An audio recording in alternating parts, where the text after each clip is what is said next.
Anissa adalah seorang janda muda berusia 32 tahun yang kehidupannya seringkali seperti roller coaster. Naik turun, berputar cepat, kadang bikin pusing, kadang bikin tertawa. Sejak ditinggal suaminya 3 tahun lalu karena kecelakaan kerja, ia berusaha keras menghidupi dirinya sendiri. Namun, ketekunan dan kecantikannya justru sering membuat orang lain salah fokus.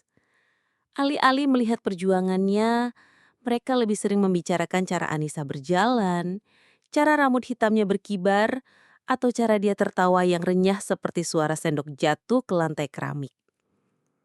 Di kampung kecil tempat ia tinggal, Anissa dikenal ramah sekaligus ceroboh. Pernah suatu ketika ia berniat membuka warung gorengan, tapi baru 3 hari berjalan, minyak gorengnya tumpah semua karena ia menaruh wajan panas di atas meja plastik.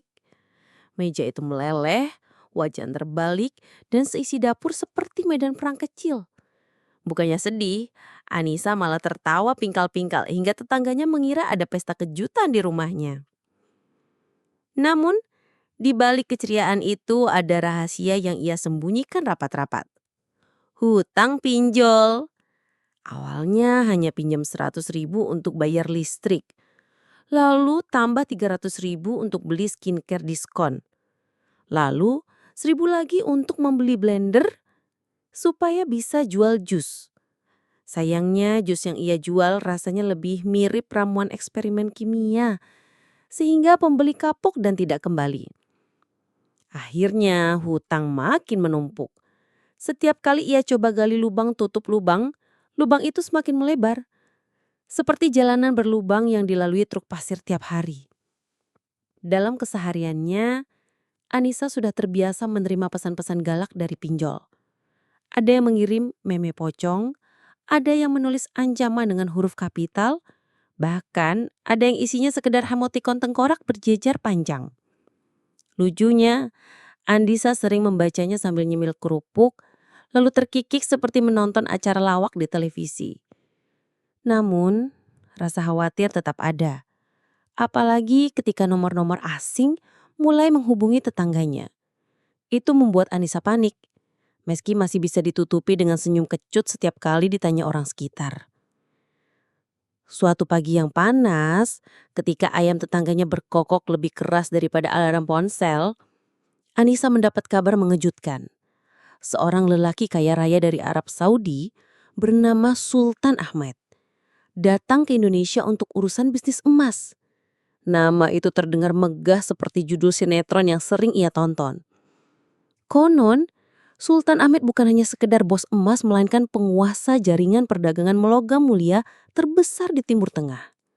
Semua orang membicarakannya dengan nada kagum bercampur iri. Awalnya Anissa tak peduli. Ia merasa hubungannya dengan emas sebatas anting imitasi di telinga yang warnanya sudah agak pudar. Tapi takdir kadang suka bercanda. Beberapa hari kemudian muncul isu bahwa Sultan Ahmed mencari istri kedua. Ia sudah punya istri pertama di tanah Arab. Cantik, kaya, dan bersahaja. Namun konon, adat dan status mengizinkannya menambah pendamping hidup. Dan yang paling mencengangkan, nama Anissa disebut-sebut sebagai calon istri kedua itu. Kabar itu datang begitu saja, seperti hujan deras tanpa awan mendung.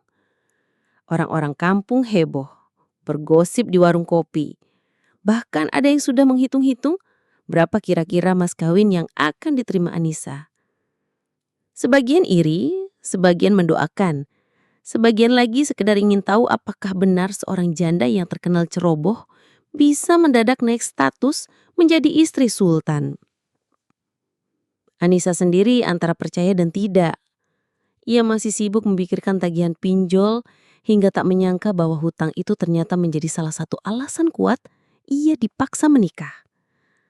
Sebab sebuah kabar beredar bahwa Sultan Ahmed bersedia melunasi semua hutangnya yang menumpuk, asalkan Anissa mau menjadi istri keduanya. Bagi keluarga besar Anissa, tawaran itu terdengar seperti karpet merah dari langit. Bagi Anissa sendiri, rasanya lebih mirip jebakan tikus yang dilapisi coklat. Manis di luar, tapi menakutkan di dalam. Hari-hari berikutnya, hidup Anissa berubah jadi tontonan komedi. Setiap melangkah keluar rumah, ia selalu disapa tetangga dengan senyum penuh arti. Ada yang menyindir halus, ada yang terang-terangan berpesan agar ia tidak lupa berbagi rezeki kala sudah jadi Nyonya Sultan. Anissa hanya bisa tersenyum kecut, sambil di dalam hatinya berteriak seperti penonton sepak bola yang timnya gagal penalti. Namun di balik kekalutan itu, Anissa tetaplah Anissa, perempuan jenaka yang sulit ditaklukkan rasa sedih. Ia mulai berhayal, membayangkan bagaimana kalau benar jadi istri Sultan Ahmed. Mungkin ia akan tinggal di istana dengan lantai marmer dingin yang membuat kaki beku. Atau mungkin ia akan punya lemari penuh gaun mewah seperti artis Bollywood. Tapi di sisi lain, ia takut tidak betah, takut salah tingkah, atau takut dibilang janda kampung yang norak di negeri orang. Hari demi hari, tekanan semakin kuat. Utang pinjol makin menjerat, SMS galak makin sering masuk. Suatu sore, ketika matahari tenggelam dan langit berubah jingga, Anissa duduk termenung di teras rumah. Angin sepoi-sepoi berhembus, membawa aroma gorengan dari warung sebelah. Perutnya lapar, hatinya resah, pikirannya kacau. Ia tahu, cepat atau lambat, keputusan besar harus diambil. Itulah awal mula kisah besar Anissa, sang janda ceroboh yang dipaksa menikah dengan Sultan Ahmed, bos emas dari Arab Saudi. Dan meskipun ia belum tahu bagaimana kelanjutan nasibnya, cerita ini baru saja mulai. Cerita yang akan penuh dengan tawa, air mata, kejenakaan dan tentu saja aroma romantisme yang kadang terasa lebih manis daripada janji pinjol tanpa bunga. Hari yang ditunggu akhirnya tiba. Meski Anissa sama sekali tidak pernah merasa siap. Pagi itu, udara kampung lebih ramai daripada biasanya. Seolah-olah setiap ayam, kambing, bahkan kucing liar pun ikut tahu bahwa seorang sultan dari Arab Saudi akan datang berkunjung. Anissa sendiri bangun dengan mata sembab karena semalaman tidak bisa tidur. Bukan karena terlalu bahagia, melainkan karena gelisah. Hutang pinjol yang menjeratnya seakan-akan berdiri di depan pintu rumah, menuntut untuk segera dilunasi. Tetangganya, Bu Yayah, dengan semangat bak wedding organizer dadakan, datang ke rumah Anissa membawa bedak, lipstik, dan gaun pinjaman yang terlalu ketat di bagian pinggang. Katanya, seorang janda yang hendak bertemu sultan tidak boleh tampil apa adanya. Anissa hanya bisa pasrah ketika wajahnya dipoles sedemikian rupa hingga tampak seperti tokoh sinetron yang sedang syuting iklan deterjen. Di ruang tamu, keluarga besar Anissa sudah berkumpul. Ada bibinya yang cerewet, pamannya yang sok bijak, serta beberapa sepupu yang sibuk memotret suasana untuk diunggah ke media sosial.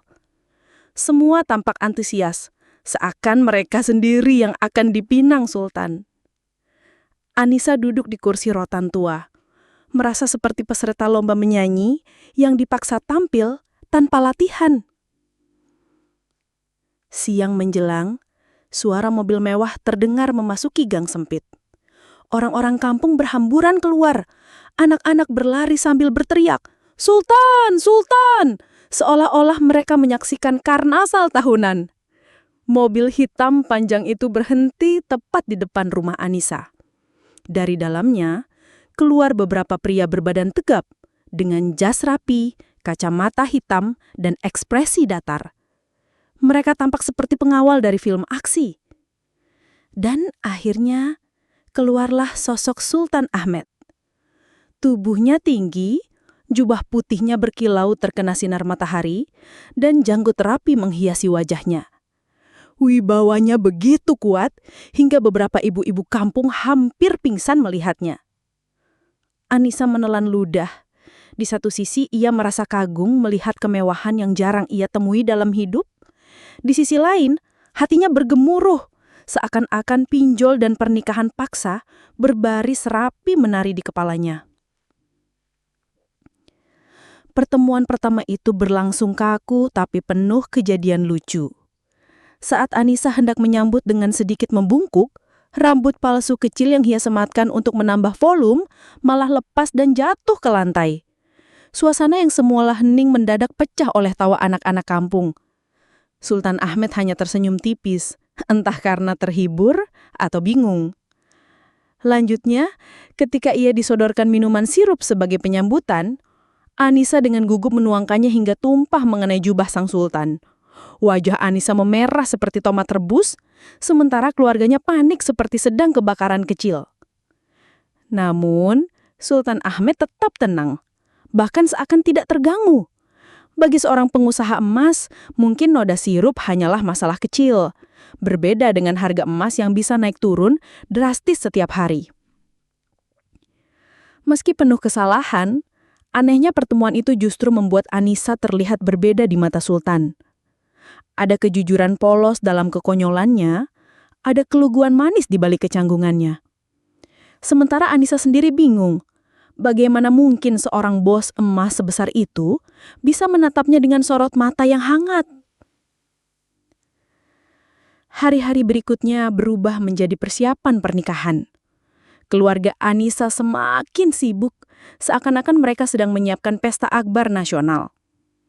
Bibinya mengatur dekorasi dengan gaya ala kampung, meskipun Sultan Ahmed sudah menyiapkan hotel bintang 5 untuk acara resmi. Paman Anissa terus berlagak bijak, memberi wejangan panjang lebar tentang bagaimana cara menjadi istri yang baik. Padahal dirinya sendiri masih sering dimarahi istrinya di rumah. Anissa di tengah semua itu justru lebih sering termenung. Di satu sisi, hutang pinjol membuatnya seakan tidak punya pilihan. Bayangan teror dari pesan ancaman pinjol terus menghantuinya, membuatnya merasa seperti hidup dalam film horor kelas B. Di sisi lain, hatinya mulai bimbang. Ada getaran aneh setiap kali ia mengingat tatapan Sultan Ahmed. Getar itu bukan sekedar takut, tapi lebih dekat kepada sesuatu yang romantis meski ia berusaha keras menepisnya. Malam menjelang, Anissa duduk di kamarnya sambil memandangi gaun pernikahan sederhana yang tergantung di lemari. Ia tersenyum getir, membayangkan dirinya, si janda kampung ceroboh, akan mendadak berubah status menjadi istri seorang sultan. Hidupnya seperti lelucon besar, namun juga seperti mimpi aneh yang perlahan menjadi nyata. Ia mulai mengingat kembali perjalanan hidupnya. Dari usaha gorengan yang fail, jus eksperimen yang membuat pelanggan kabur, hingga pinjaman pinjol yang menjerat. Semua itu membuatnya tertawa getir.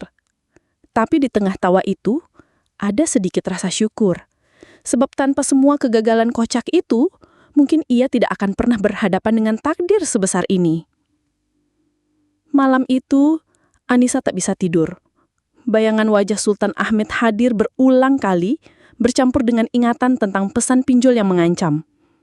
Antara romantisme dan ancaman, antara cinta yang mungkin tumbuh dan hutang yang menjerat, Anissa terjebak di tengah-tengah. Ia tahu, esok adalah langkah baru dalam hidupnya.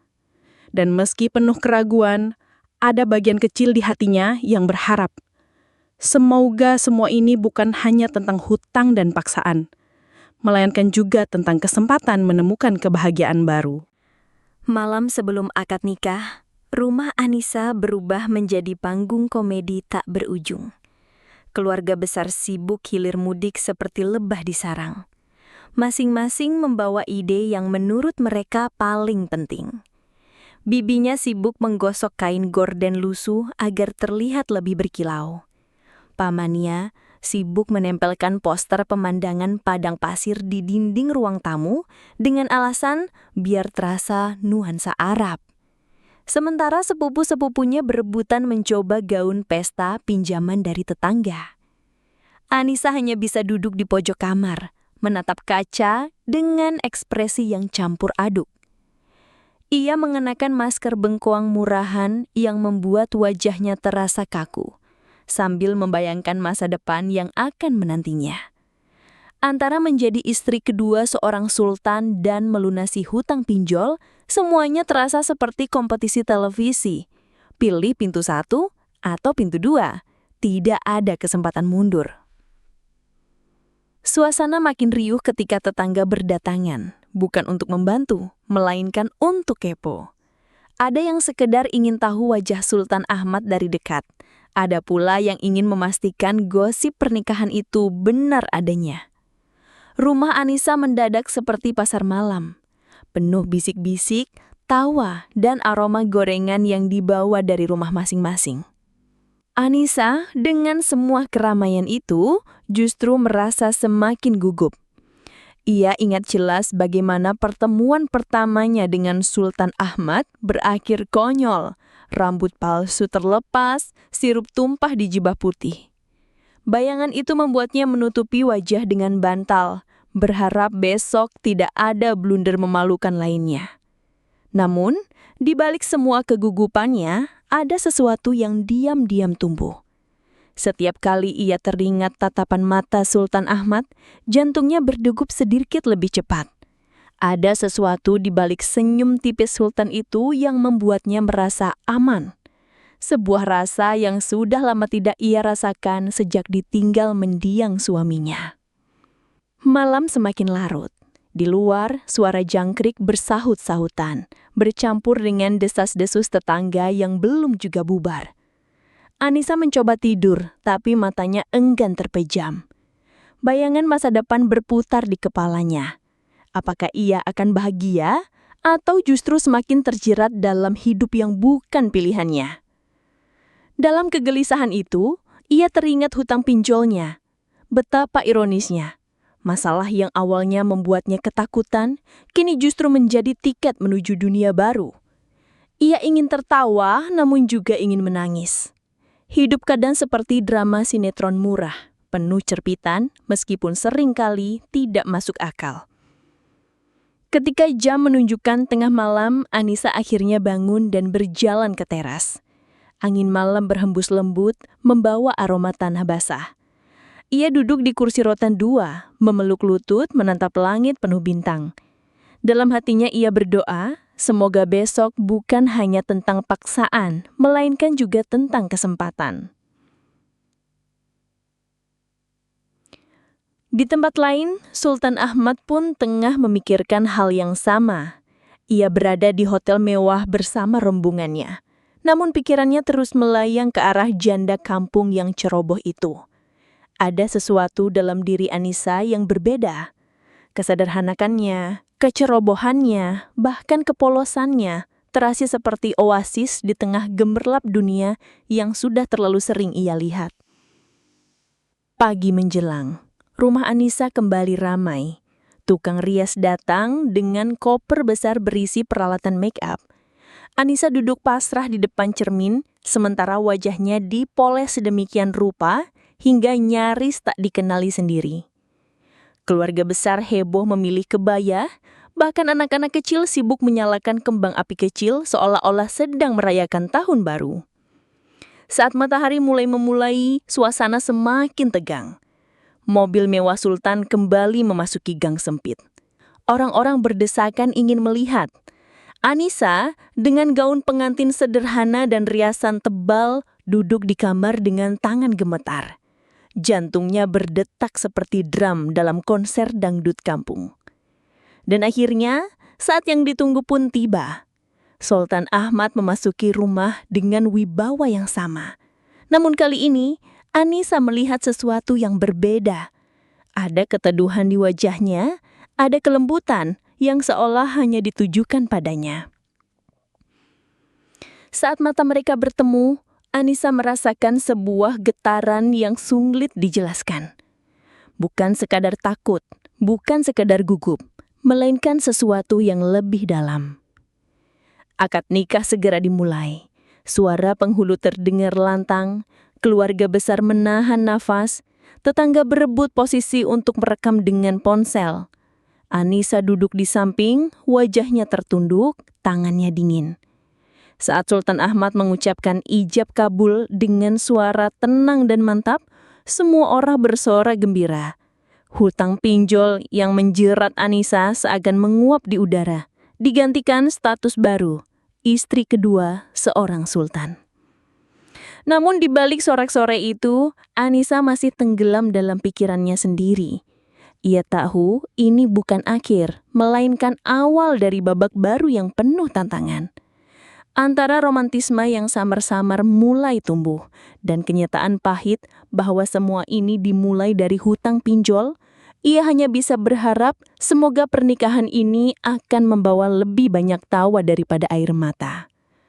Malam harinya, setelah pesta sederhana usai dan semua tamu pulang, Anissa duduk termenung di sudut kamar hotel mewah tempat ia dibawa. Ia menatap jendela besar yang memperlihatkan lampu kota berkelip-kelip. Rasanya seperti mimpi. Dari janda kampung yang dikejar pinjol, kini ia duduk di kamar hotel megah sebagai istri seorang sultan. Dan di dalam hatinya, meskipun penuh keraguan, sebuah perasaan hangat mulai tumbuh. Mungkin, hanya mungkin, di balik semua paksaan dan hutang, cinta yang tak terduga bisa muncul. Hari-hari pertama Anissa sebagai istri kedua Sultan Ahmed terasa seperti menonton film fantasi. Semuanya serba baru, serba mewah dan serba berkilau. Dari rumah kayu sederhana di kampung, kini ia melangkah di atas karpet tebal yang begitu lembut hingga ia takut kakinya akan tenggelam di dalamnya. Kamar tidurnya berlapis marmer, lampu gantung kristal berkilauan, bahkan toilet pun berlapis emas. Bagi Anissa, semuanya tampak terlalu berlebihan, seperti dekorasi hajatan yang tidak ada habisnya. Namun di balik kemewahan itu, Anissa tetaplah Anissa. Ketika pertama kali melihat bathtub besar berbusa, ia mengira itu semacam kolam ikan hias dan hampir saja melempar kerupuk ke dalamnya. Saat makan malam resmi, ia tanpa sengaja menyeruput sup dengan suara terlalu keras, membuat para pelayan menahan tawa. Sultan Ahmed hanya tersenyum, seakan menikmati setiap kecerobohan yang keluar dari istri barunya itu. Hari demi hari berlalu dan perlahan Anissa mulai terbiasa. Ia belajar duduk anggun meski lututnya sering kram. Ia belajar makan dengan garpu dan pisau meski sesekali masih kebalik. Dan ia belajar menyapa tamu dengan bahasa Inggris adanya.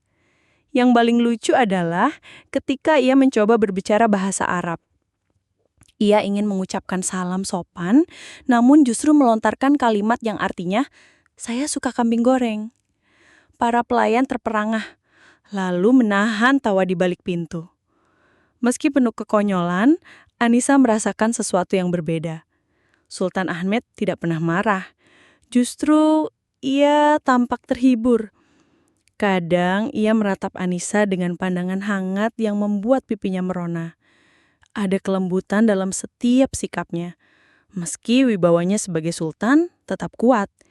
Dari tatapan itu, Anissa mulai yakin bahwa mungkin ada cinta yang tumbuh. Meski semuanya dimulai dengan paksaan. Namun kehidupan baru itu tidak sepenuhnya mulus. Di balik senyum Sultan Ahmed, ada sosok lain yang menjadi bayangan besar dalam hidup Anissa. Istri pertama. Perempuan cantik dan anggun yang sudah lebih dulu mendampingi Sultan selama bertahun-tahun. Ketika pertama kali bertemu, Anissa nyaris terpleset karena gugup. Istri pertama itu berjalan dengan elegan, suaranya lembut, wajahnya tenang, namun sorot matanya tajam seperti pedang. Pertemuan pertama mereka penuh kejanggalan. Anissa yang ingin memberi salam hormat justru tersandung karpet dan hampir menabrak meja hias. Situasi yang seharusnya hikmah berubah jadi komedi spontan. Istri pertama hanya tersenyum tipis. Senyum yang sulit ditebak apakah tulus atau sekedar basa-basi. Hari-hari berikutnya menjadi ujian bagi Anissa. Ia merasa selalu dibanding-bandingkan meski tidak ada yang mengatakannya secara langsung. Istri pertama tampak selalu tahu apa yang harus dilakukan, bagaimana harus bersikap. Sementara Anissa seringkali terlihat kikuk. Misalnya ketika ada acara jamuan resmi, istri pertama tampil bak ratu dengan gaun elegan. Sementara Anissa salah kostum, datang dengan baju yang terlalu ramai motif bunga. Membuatnya lebih mirip taplak meja pesta. Meski begitu, ada sisi lain yang tak kalah penting. Sultan Ahmed. Ia tidak pernah memperlihatkan perbedaan perlakuan di depan kedua istrinya. Ia tetap lembut, tetap adil. Meski dalam diam, Anissa kadang merasa minder. Namun anehnya, rasa minder itu bercampur dengan kepercayaan baru yang tumbuh perlahan.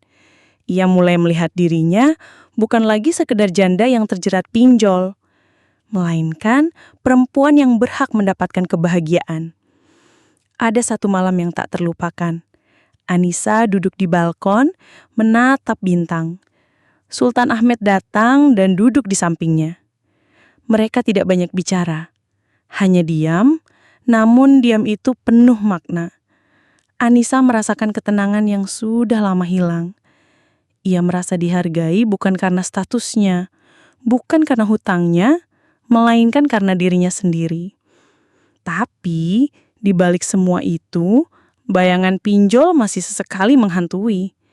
Meski hutangnya sudah lunas, ingatan tentang masa-masa penuh teror itu membuat Anissa tertawa getir setiap kali mengingat. Betapa ironisnya, justru hutang itulah yang mengantarkannya pada kehidupan baru. Dan kini, di tengah konflik kecil dengan istri pertama, di tengah adaptasi lucu dengan dunia mewah, dan di tengah tatapan hangat Sultan Ahmed, Anissa mulai merasakan sesuatu yang tidak ia sangka. Cinta yang perlahan tapi pasti tumbuh di antara semua kekonyolan dan kemewahan itu. Hari-hari Anissa di Istana Mewah Sultan Ahmed perlahan berubah dari sekadar kejutan menjadi rutinitas baru. Ia mulai terbiasa dengan suara langkah para pelayan, aroma parfum mahal yang mengisi ruangan, hingga menu sarapan yang nama-namanya lebih rumit daripada resep masakan di aplikasi YouTube. Namun, meski tubuhnya kini dikelilingi kemewahan, hatinya masih sering bertanya-tanya. Benarkah ia bahagia atau hanya merasa aman karena hutang pinjolnya sudah lunas? Pertanyaan itu mulai terjawab sedikit demi sedikit. Sultan Ahmed, meski sibuk dengan urusan emas dan bisnis internasional, selalu meluangkan waktu untuk Anissa. Kadang mereka sekadar duduk di taman sambil minum teh. Kadang ia mengajak Anissa keliling kota dengan mobil mewah. Dalam setiap kebersamaan itu, Anissa merasakan sesuatu yang berbeda. Perhatian kecil, tatapan hangat, dan senyum yang membuatnya lupa bahwa awalnya semua ini adalah paksaan. Namun, cinta yang mulai tumbuh itu tidak datang tanpa ujian. Istri pertama Sultan Ahmed mulai memperlihatkan sikap yang lebih jelas. Tidak kasar, tidak juga terang-terangan, tapi ada rasa dingin yang selalu menyelimuti setiap interaksi. Misalnya, ketika mereka makan bersama, istri pertama selalu duduk anggun sambil memilih makanan dengan elegan. Sementara Anissa masih suka mencomot lauk dengan cara kampung. Tatapan singkat penuh arti dari istri pertama sering membuat Anissa kikuk, meski Sultan Ahmed selalu mencoba mencairkan suasana. Lalu datanglah gosip. Media internasional mulai menyoroti pernikahan Sultan Ahmed dengan janda Indonesia yang sederhana. Judul-judul berita berterbangan. Ada yang menyebut Anissa sebagai Cinderella modern, ada yang menuduhnya hanya numpang harta, bahkan ada yang menulis bahwa pernikahan itu hanyalah strategi bisnis. Anissa membaca berita-berita itu dengan wajah pucat. Sementara para pelayan berusaha menenangkan. Yang paling berat adalah ketika sebuah majalah gosip menulis bahwa istri pertama merasa terkhianati. Foto-foto editan beredar, menampilkan Anissa dengan ekspresi kikuk yang dipadukan dengan teks sensasional. Dunia yang dulu hanya dipenuhi pesan pinjol dan gosip tetangga, kini berubah menjadi sorotan internasional yang jauh lebih menekan.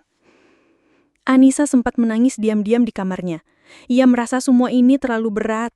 Ia hanya ingin terbebas dari hutang pinjol, bukan menjadi tokoh kontroversial dunia. Namun, justru di saat itulah Sultan Ahmed hadir dan menenangkannya. Ia tidak banyak bicara, cukup duduk di samping Anissa, memegang tangannya, dan tersenyum. Diam sederhana itu memberi kekuatan lebih besar daripada 1000 kata. Meski begitu, konflik dengan istri pertama semakin nyata. Ada satu kejadian yang membuat Anissa benar-benar terpukul. Saat jamuan resmi, istri pertama tanpa sengaja atau mungkin sengaja menyebut Anissa sebagai istri pinjol di hadapan tamu. Semua orang terdiam, suasana menegang, dan Anissa merasa wajahnya panas seperti ditampar. Ia ingin menangis, tapi justru tersenyum kaku dan berusaha menganggap itu lecuan. Lucunya, setelah acara itu selesai, Anissa malah berlari ke kamar mandi dan tertawa sendiri. Ia merasa hidupnya sungguh absurd. Dari dikejar debt collector, kini malah dicap istri pinjol di hadapan bangsawan. Tawa itu bukan karena bahagia, melainkan merasa hidupnya seperti sinetron komedi yang tak ada habisnya. Namun di balik semua kelucuan itu, ada hal serius yang tumbuh. Anissa menyadari bahwa perasaannya pada Sultan Ahmed semakin dalam. Ia bukan hanya kagum pada kekayaannya, tapi pada ketulusan dan kesabarannya. Setiap kali ia merasa rendah diri, Sultan Ahmed hadir sebagai penopang. Setiap kali ia bingung menghadapi dunia mewah, Sultan Ahmed menjadi panduannya. Di sisi lain, Anissa juga berubah. Ia tidak lagi merasa sekadar janda ceroboh dari kampung. Ia mulai menemukan kekuatan dalam dirinya, mulai berani berdiri tegak meski dicibir. Meski masih sering konyol, ia tahu kini ada sesuatu yang patut ia perjuangkan. Cintanya pada Sultan Ahmed dan harga dirinya sendiri. Malam itu, ketika semua orang sudah tidur, Anissa berdiri di balkon kamarnya. Angin malam bertiup lembut, bulan menggantung indah di langit. Ia memejamkan mata, menarik napas panjang, lalu tersenyum. Untuk pertama kalinya ia merasa benar-benar yakin. Pernikahan ini bukan hanya tentang hutang pinjol, ini tentang perjalanan tak terduga menuju cinta yang sesungguhnya. Namun, ia juga tahu badai belum berlalu. Konflik dengan istri pertama masih akan berlanjut. Gosip masih akan bermunculan, dan dunia mewah masih penuh jebakan. Tapi, Anissa siap. Ia sudah melewati fase dikejar pinjol dengan tawa. Tentu ia juga bisa menghadapi dunia baru ini dengan cara yang sama. Penuh semangat, sedikit ceroboh, tapi selalu jenaka. Hari-hari setelah gosip besar itu seperti awan hitam yang menggantung di atas istana. Anissa berjalan di koridor marmer dengan kepala tertunduk, berusaha menghindari tatapan para pelayan yang diam-diam penasaran. Ia sudah terbiasa jadi bahan gunjingan di kampung, tapi kali ini levelnya berbeda. Ia jadi bahan gosip internasional. Sungguh, kalau pinjol tahu ia sekarang jadi headline majalah luar negeri, mungkin mereka juga ikut berbangga. Ketegangan memuncak ketika sebuah acara amal besar digelar. Semua tamu penting hadir, dari bangsawan, pebisnis, hingga selebriti dunia. Istri pertama Sultan Ahmed tampil anggun seperti biasa. Gaunnya berkilau bak ratu. Sementara Anissa, meski sudah dipoles maksimal, tetap terlihat kikuk. Ia masih saja salah langkah, tersandung ujung karpet, bahkan sempat hampir menumpahkan jus jeruk ke gaun mahal seorang tamu. Lalu datanglah momen yang membuat suasana memanas. Seorang wartawan asing dengan lancang bertanya lantang tentang gosip Anissa. Benarkah ia hanya dinikahi untuk melunasi hutang pinjol? Ruangan langsung hening. Kamera-kamera menyorot. Semua mata tertuju pada Anissa.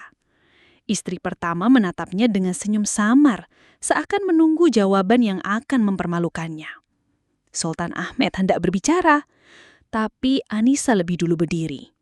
Dengan jantung berdebar seperti genderang perang, ia menatap wartawan itu dan berkata tegas, meski suaranya sedikit gemetar.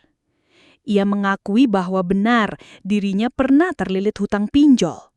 Ia jujur tentang masa lalunya, tentang bagaimana ia pernah dikejar pesan ancaman, tentang bagaimana hidupnya penuh kekonyolan dan kesalahan. Tapi ia juga menegaskan, pernikahannya dengan Sultan Ahmed bukan semata soal hutang. Ia mengaku tidak pernah menyangka akan dicintai, tapi kenyataannya cinta itu tumbuh, perlahan, sederhana, dan nyata. Para tamu terdiam, wartawan kebingungan. Istri pertama sempat terkejut lalu menutup senyumnya dengan kipas kecil. Sementara Sultan Ahmed menatap Anissa dengan bangga, matanya berkilat lembut. Dan saat itulah sesuatu yang tak terduga terjadi. Para tamu justru bertepuk tangan. Mereka menghargai keberanian Anissa, kejujuran yang polos, dan cara ia mengubah aib menjadi tawa. Seorang bangsawan bahkan berkata bahwa ia belum pernah melihat seorang perempuan bicara sejujur itu di tengah pesta mewah. Malam itu menjadi titik balik. Gosip istri pinjol yang tadinya memalukan justru berubah jadi cerita inspiratif. Media menulis Anissa sebagai sosok jujur dan apa adanya. Publik mulai menyukainya, bahkan banyak yang menyebutnya angin segar di dunia penuh kemewahan palsu. Tapi bagi Anissa, yang terpenting adalah perubahan di dalam hatinya. Ia menyadari bahwa ia tidak lagi takut menjadi dirinya sendiri. Ia bukan lagi janda kampung yang terpojok karena hutang pinjol. Bukan juga perempuan minder di samping istri pertama. Ia adalah Anissa, ceroboh, jenaka, tapi kuat. Konflik dengan istri pertama pun mereda perlahan. Meski hubungan mereka tidak langsung hangat, ada rasa saling menghormati yang mulai tumbuh. Istri pertama akhirnya menyadari bahwa Anissa bukan ancaman, melainkan bagian dari hidup Sultan Ahmed yang membawa warna baru. Dan Sultan Ahmed bagaimana? Ia semakin meneguhkan cintanya. Ia sering tertawa bersama Anissa, menikmati kekonyolannya, bahkan kadang ikut terbawa suasana kocak. Ada malam-malam ketika mereka duduk bersama di balkon, berbicara tentang masa lalu, masa depan, dan semua hal konyol di antaranya. Anissa sering berkata dalam hati, andai pinjol tahu, mungkin mereka akan minta royalti dari kisah hidupku. Tapi ia juga tahu, tanpa semua kekacauan itu, ia tidak akan pernah sampai di titik ini. Akhirnya, cerita Anissa mencapai bab terakhirnya. Dari janda kampung yang dikejar hutang pinjol, ia menjadi istri seorang sultan. Dari perempuan ceroboh yang sering ditertawakan, ia menjadi perempuan yang dihormati karena kejujurannya. Dari hidup penuh ketakutan, ia menemukan cinta yang tak terduga. Dan meski kehidupannya kini bergelimang emas, Anissa tetaplah Anissa. Kadang masih salah sebut nama hidangan, kadang masih tersandung ujung karpet, dan kadang masih tertawa terpingkal-pingkal di saat yang tidak tepat. Tapi justru itulah yang membuat Sultan Ahmed jatuh cinta semakin dalam. Karena pada akhirnya, cinta bukan tentang emas, bukan tentang status, bukan pula tentang pinjol. Cinta adalah tentang menerima satu sama lain dengan segala kekurangan dan kekonyolan yang ada. Dan begitulah, Anissa si janda ceroboh yang dulu ditakuti debt collector, kini hidup bahagia sebagai istri kedua Sultan Ahmed. Hidupnya memang tidak pernah lepas dari tawa. Karena ia tahu, hanya dengan tawa, semua luka bisa berubah menjadi cerita indah.